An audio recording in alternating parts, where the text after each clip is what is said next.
Soy un soldado militar y en mis días de Franco salí a visitar a mi familia. A casa de mis padres en el interior del país, en una zona rural de la selva del Perú.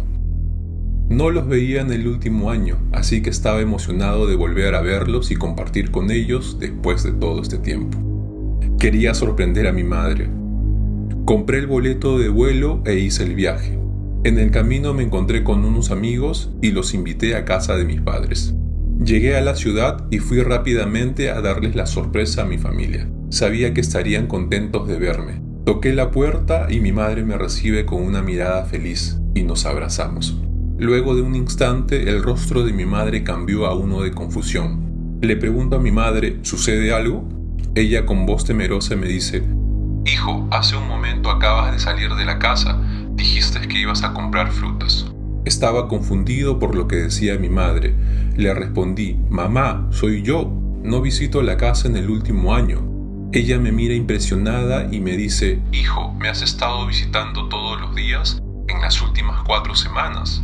En ese momento algo en mí se quebró y se asomó el miedo invadiendo mi ser. Decidí esperar al impostor para encararlo.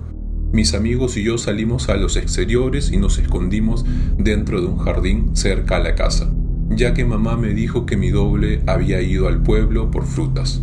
De pronto apareció. Era igual a mí. Ingresaba por el camino frontal de la casa. Quedé estupefacto de lo que veía. La única diferencia era que este ser, persona, cosa que se parecía a mí, tenía el cabello largo y yo lo tenía recortado. Mis amigos, igual que yo, estaban perplejos por lo que veían. Uno de ellos me dice, «Es igual a ti». Esperamos que el impostor ingrese a casa de mis padres.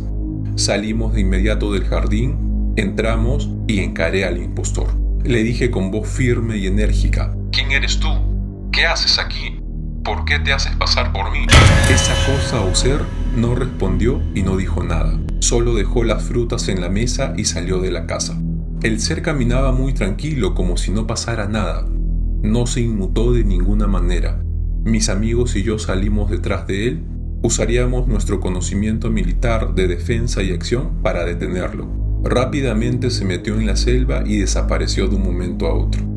De pronto, ni bien entramos por ese surco entre los árboles y la maleza, sale volando un tronco directo a nosotros con intención de matarnos.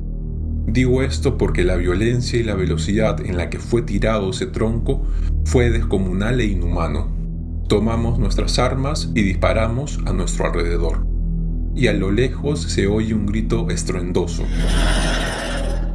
No supimos qué era tal cosa.